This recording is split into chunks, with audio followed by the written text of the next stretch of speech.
Hi, I am Emma from Fleetroute. Let's see how to measure the success of your logistics sustainable initiatives. Get 14 days free trial of last mile delivery software at www.fleetroute.com. The concern that we now have for our environment is growing rapidly, and not a moment too soon either. We're seeing everyday examples of how environmental damage and its impact on our lives aren't far away, distant realities. It is here, it is now. This summer's heat wave in Europe has brought home the harsh reality, yet again. In some way, this marks the beginning of climate refugees, something that experts have long warned us about.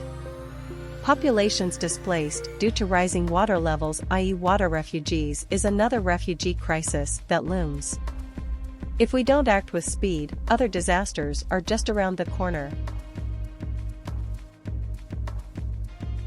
The COVID-19 pandemic increased the number of deliveries exponentially.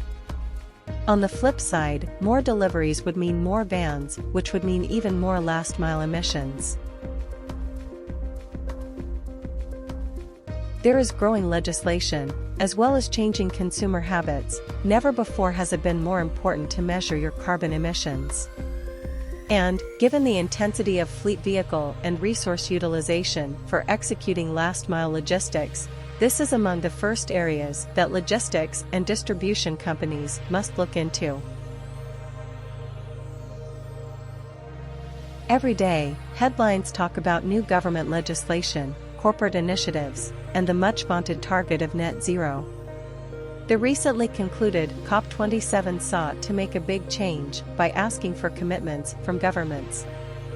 While there isn't any doubt about key protocols like the Paris Agreement, people continue to fiercely debate whether the actions are stringent enough. The World Economic Forum predicts a 75% increase in delivery demand across the 100 largest cities by 2030. Correspondingly, this will lead to a 35% jump in the number of delivery vehicles on our roads, a 30% rise in emissions, and worse traffic. Alarmingly, surveys indicate that nearly two-thirds of companies don't view net zero targets as top priorities in our post-pandemic world. However, surveys have also shown that 50% of the companies out there also recognize that consumer preference and awareness are evolving. And, unless consumers see a brand as environmentally conscious and doing enough to eliminate its carbon footprint, they will drop those brands. A major part of the problem is poor clarity on measurement methods of green initiatives and their impact. Research claims that only 10% of small to mid-sized firms currently measure their emissions. Among larger firms, that number rises to merely 25%.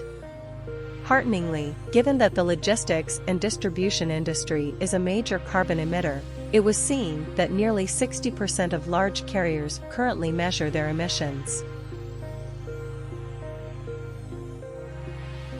EU has proposed that shipping be included in the carbon trading market.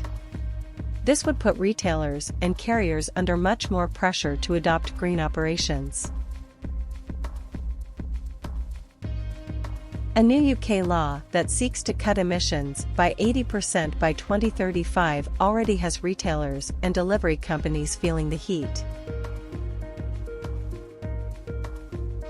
Consumer demands have changed rapidly, and sustainability is a leading purchase consideration for consumers as they decide which brands to buy. More than 80% of consumers view sustainability as important while shopping. About 60% of consumers are willing to switch brands if they see carbon negligence. Increasingly, investors now ask their companies to publish data about their supply chain carbon footprint. However, as mentioned earlier, there must be standardization and clarity with regard to measuring carbon emissions. Carriers and retailers that operate the last mile must feel confident in forging ahead and publishing their sustainability data. For the last mile, the most negative impact is created by the fuel burned on it. So, reducing emissions on the last mile would be directly impacted by reducing your fuel usage by, for example, switching over to electric vehicles. The GHG, Greenhouse Gas Protocol, has established a global set of standards to make it easier to understand, divided into Scopes 1, 2, and 3. Scope 3 is the most difficult to measure and control, and the easiest to overlook. This is because it includes all indirect emissions that are generated by resources that are not under the control or ownership of the company, but also include whatever the company indirectly impacts across its value chain. Essentially, the GHG protocol establishes two ways to measure carbon footprint: spend-based, activity-based. They recommend that you begin with the first, which looks at the financial value of goods and services purchased. Then, multiply it with an emission factor, amount of emissions generated by a single financial unit, to arrive at the total amount of emissions generated.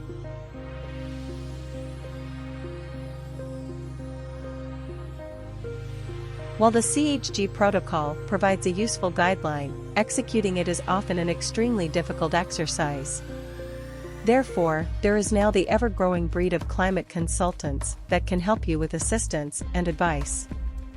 They bring a wealth of strategies, know-how, and resources to assist you. While the GHG protocol provides a useful guideline, executing it is often an extremely difficult exercise. Therefore, there is now the ever-growing breed of climate consultants that can help you with assistance and advice. They bring a wealth of strategies, know-how, and resources to assist you. For example, food companies that have embarked on the green route measure their life cycle usage across processing, transportation, packaging, ingredients, recipes, end use, and waste. Often, there will be surprises regarding the carbon impacts of ingredients. Foods like beef are expectedly high, but others, like peppers and rice, clocked in higher than anticipated. Automating the supply chain and deploying specialized fleet management software, especially focused on the last mile, is imperative. These are designed to track every single unit of emission across your fleet: vehicles, drivers, routes, package type, etc. You can also set targets for carbon emission units while optimizing your delivery logistics. Other advanced operating software, developed specifically for reporting to the GHG protocol, enable businesses to monitor their carbon footprint and report data accordingly. Such software is so advanced that it can collect hundreds of thousands of data points and calculate your emissions within a few seconds. You can split your emissions by activity, process, product, region, etc., to develop your sustainability models and make informed decisions about reducing your carbon footprint. As is evident, logistics and distribution firms will have to adopt green methods and measure them for effectiveness. Adopting technology such as automated delivery software is the first step toward achieving this goal. Get 14 days free trial of last mile delivery software at www.fleetroute.com.